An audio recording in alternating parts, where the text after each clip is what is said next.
Boston is about as close to Los Angeles as it is to Dublin, Ireland, which means Dublin's not that far, especially with over a dozen direct flights from the US. Yet it's a world away, and a beautiful world. But is it worth it in the winter? Today we're flying to Dublin. Currently, I'm in Zurich, Switzerland, and before that Tbilisi, Georgia, and before that Armenia, so if you haven't been checking out the vlogs, you can find them there. One thing about flying to Ireland is just getting a reasonably priced plane ticket. And there are a lot of websites that will tell you very specifically when to buy, but the general rule of thumb is don't go in the beautiful months or around a really big event. So the cheapest time, January, February. I'm flying now in December, so it's a great deal. Or is it? It really just depends on what you're hoping to see there, so let's go. It's Tuesday. Play there, I'll see to my departure on the ground.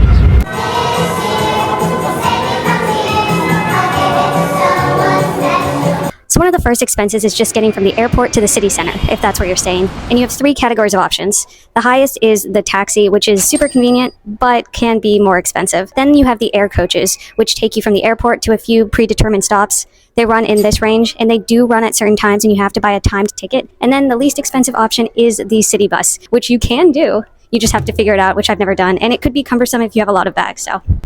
We went with the air coach. Truly, this was a good deal, would recommend. We just went to the air coach stand, which is outside Terminal 2. We arrived earlier than our timed ticket, but the guy at the stand allowed us to go on an earlier bus. It was almost completely empty, and it was a smooth ride. Just arriving in Dublin, and my first thought is, it's really gray and wet, but not freezing, which is okay. But no, Dublin is so far north, but as compared to the northeastern part of the United States, it just has milder weather. So in the summers, it doesn't get super hot, and in the winters, it doesn't really get super below freezing. However, it does get darker earlier and stays darker later in the morning, which you might expect because it is so far north. So we're going to be seeing a lot of this. I have a lot of energy, so I'm already going to go out. And just a quick tip, if your hotel has this beautiful collection of goodness, check it out, because not only will it give you ideas of what to do, but they also sometimes have coupons, so. Coming from Boston winters, I'm honestly loving 47 degrees right now. And the first stop is the National Gallery of Ireland, which is an art museum. That is also free. And is this museum worth a visit? If you like classical European and religious art, then maybe this is for you. If you just want to see a free museum, maybe this is for you. I'll be honest, I don't think this museum was like, oh my goodness, I could not imagine not going to this museum. However, it is a good sized museum, 3 levels, a lot of different European art. But if you came to Ireland for other reasons, maybe this won't be high on your list. Honestly, it's just pretty close to my hotel, and I love free things, so worth it for my very specific purposes. It's still raining. But it's still early, and this part of town is just packed to the gills with young people out and about, and especially at these pubs. Which brings me to my next point, that you're probably not coming to Dublin for the cuisine, but if you are, just, go to a pub, any pub, just one that serves food, because I don't all. Top of the morning. The outfit of the day is mostly black, somewhat speckled, and definitely has buttons.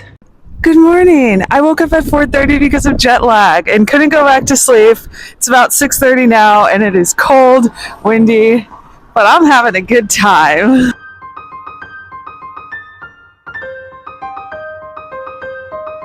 On the topic of hotels, when I came to Dublin the first time, I stayed at Harvey's Guest House, which is great for single travelers, and it is a very, very simple accommodation, and it's not in a touristy area, so I wouldn't recommend it if that's what you're looking for. I'm staying now at a place with my family, and I wouldn't recommend it for single solo travelers. However, the very first time I tried to come to Dublin, I found another place and had to cancel because I got COVID.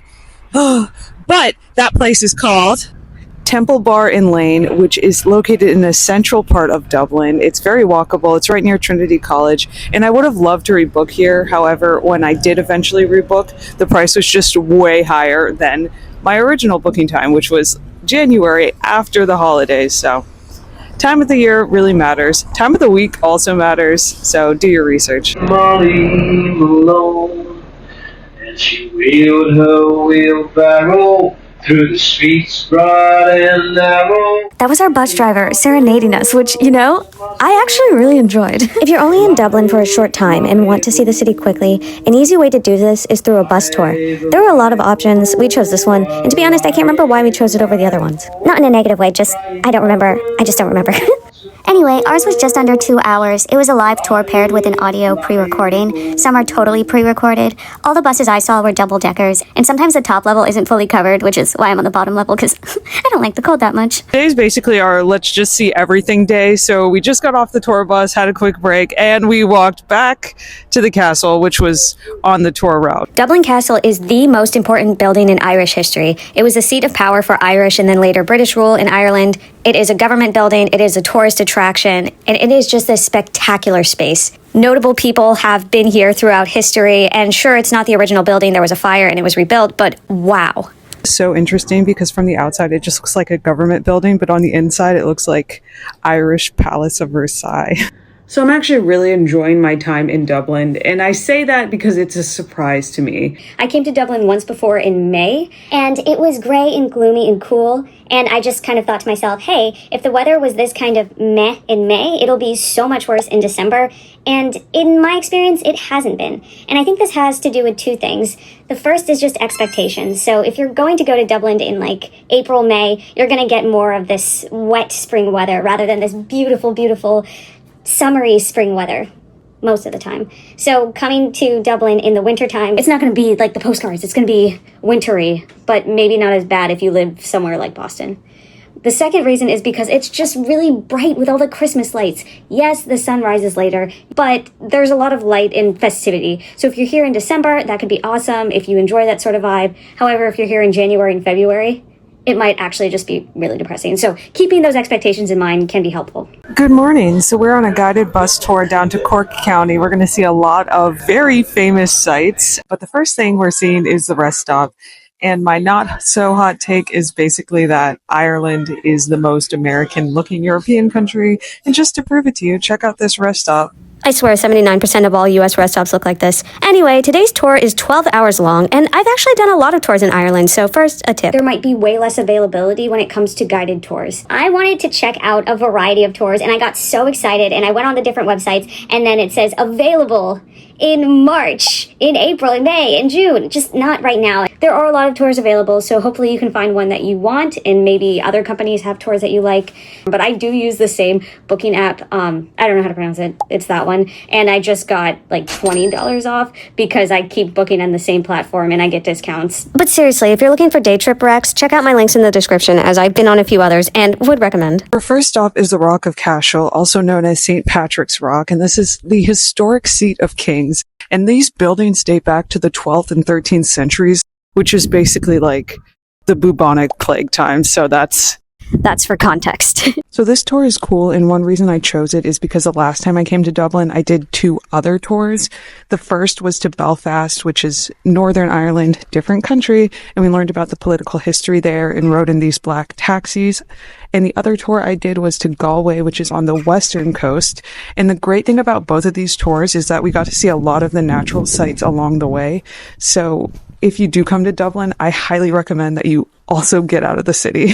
And the next stop was south to Blarney Castle and Gardens. And yes, it is indeed that Blarney. And right now we are in the gardens, and there's Blarney Castle over there. Also, I'm just glad that the weather has changed. It was windy and cold earlier. Now it's just mildly windy and slightly less cold, So you may have heard of the legend of the Blarney Stone, but I have come to realize it's actually not that remarkable. It's just a stone in the wall of this castle, which, by the way, there are a lot of stairs and it's very narrow to get up here, and it is at a great height, so it's not accessible for all visitors. Regardless, if you do make it to the top, you can lean over the edge here and kiss the stone. And essentially the legend goes that if you kiss the stone, you get the gift of gab, which just means you can talk with great eloquence as a way to, get out of topics that you're not really interested in engaging with. Either way, this is basically just a marketing stunt that is as old as around 1850, so the legend persists, kind of. It's way higher up than I thought, and I can't imagine waiting 90 minutes to literally lean over the side of a castle to kind of touch it, But it's a spectacular view, and let's just shout out how green and magical Ireland is even in December. The final stop of this tour was to Cork,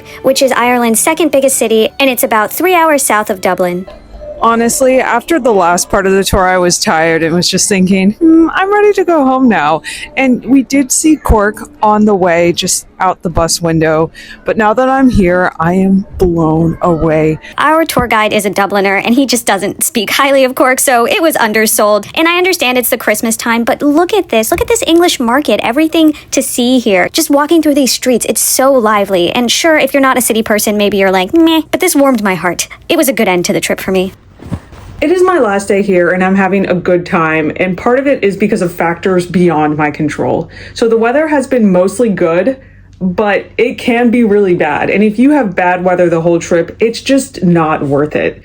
And it's kind of like, should I book tickets in advance to an outdoor thing if I don't know the weather? And if I book it and I just go and it's raining all the time, would it be worth it? But then if I don't book and it's really popular and it sells out, will I be sad? Things do sell out, and I was disappointed for some things, and it's just a big mental conflict I don't know how to resolve. I really don't know whether I should book the tickets in advance. Aren't you going to convince me to book the tickets, or... No. Okay, but as the manifestation of my anxieties, you should be telling me to do the thing that I'm uncomfortable doing. Well, maybe sometimes I don't have all the answers. I mean, I'm just an extension of you after all. But then how do I know whether to book the tickets in advance? I don't know. On the one hand, you can book an outdoor tour in advance and it rains the whole day. But on the other hand, you can wait until the last minute and then it's all sold out. I know! So, like, what do I do? Just use your best judgment, I guess. Is that all you've got? Honestly, I think you lean too much on me instead of having confidence in yourself.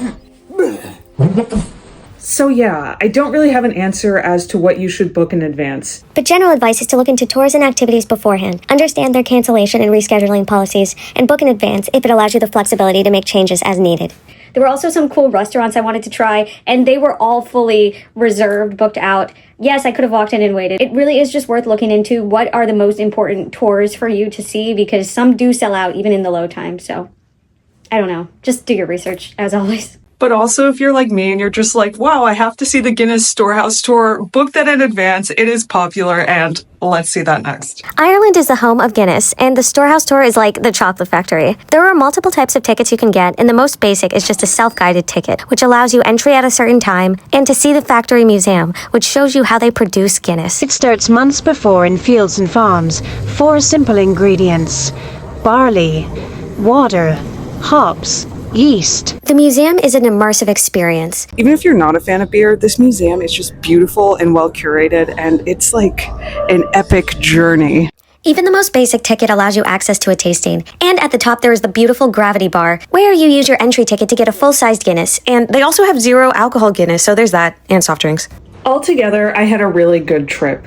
But I also recognize it can be so easy to have a bad trip, because summer Ireland isn't the same as winter Ireland. So making sure to have good, reasonable expectations, planning some things in advance, but also staying flexible, and a few other quick tips. Quick tip, make sure to pack for the weather. While it might not be super hot or super freezing, it can be cold, windy, rainy, so make sure you protect your feet from the wet ground and bring an umbrella, because it is Ireland after all. And to further stress, it will be windy. And when crossing the street, make sure to look left, then right, and then left again, because cars are coming the wrong way. Also, look out for the palm trees, for no other reason than the fact that it's kind of amusing to have palm trees this far up north.